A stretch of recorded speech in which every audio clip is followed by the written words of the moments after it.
இந்த கதையில் ஒரு சிறுமி இருக்கிறாள். அவளது பெயர் வின்யா. வின்யா ஒரு பரீட்சைக்கு தயாராகிக் கொண்டிருந்தாள். ஆனால் ஒரு நேரத்தில் அவளுடைய உடம்பு வித்தியாசமாக நடந்து கொண்டது. கைகள் அசைய மறைந்தன, கண்கள் மங்கலாகின, மனதில் கலக்கம். ஏன் இது இப்படி நடக்கிறது என்று நீங்கள் யோசிக்கிறீர்கள் அல்லவா? இதற்கு காரணம் நம் உடலுக்குள் இருக்கும் ஒரு முக்கியமான அமைப்பு, நரம்பு குழுமம். நம் உடல் முழுவதும் ஒரு விசித்திரமான சந்தை போல் நரம்புகள் ஓடிக்கொண்டிருக்கின்றன. இவையெல்லாம் சேர்ந்து ஒரு பெரிய தகவல் வலையமைப்பை போல செயல்படுகின்றன. மூளை நரம்பு குழுமத்தின் தலைமை மையம்.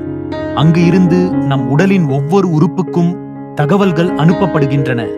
நீங்கள் ஓடும்போது, நீங்கள் சிரிக்கும்போது, இல்லை, நீங்கள் சூடான ஒரு உருளைக்கிழங்கு தொட்டபோது கை வாஞ்சிக் கொள்கிறது இல்லையா? அந்த தகவல்களை நரம்புகள்தான் மிக விரைவாக மூளைக்கு அனுப்புகின்றன. மூளை அதற்கேற்ப பதில் கூறுகிறது. ஓடுங்கள், விலகுங்கள், சிரிங்க. இப்படிதான் வின்யாவின் உடலும் செயல்படுகிறது. ஆனால் வின்யா மிகவும் பரபரப்பாக இருந்ததால் நரம்புகள் எல்லாம் கடும் வேலை செய்தன. அவைகளுக்கு ஓய்வு கிடைக்கவில்லை.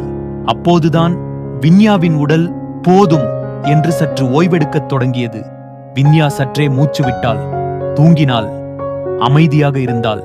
அப்போதுதான் நரம்புகள் மீண்டும் தங்களுடைய வேலையை அமைதியாகச் செய்யத் தொடங்கின. மூளை சீராக செயல்பட்டது. உடலும் மீண்டும் இயல்பாக இயங்கத் தொடங்கியது.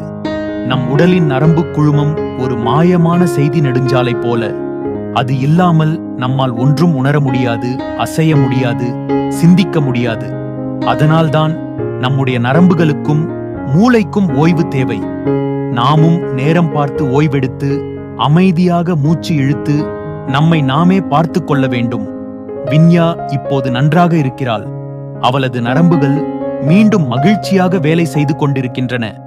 நாம் எல்லோரும் நம்முடைய நரம்பு குழுமத்தை பாதுகாத்தால் அது நம்மை பாதுகாக்கும். உங்கள் நரம்புகளுக்கு ஓய்வளியுங்கள். அது உங்கள் நண்பர்கள்.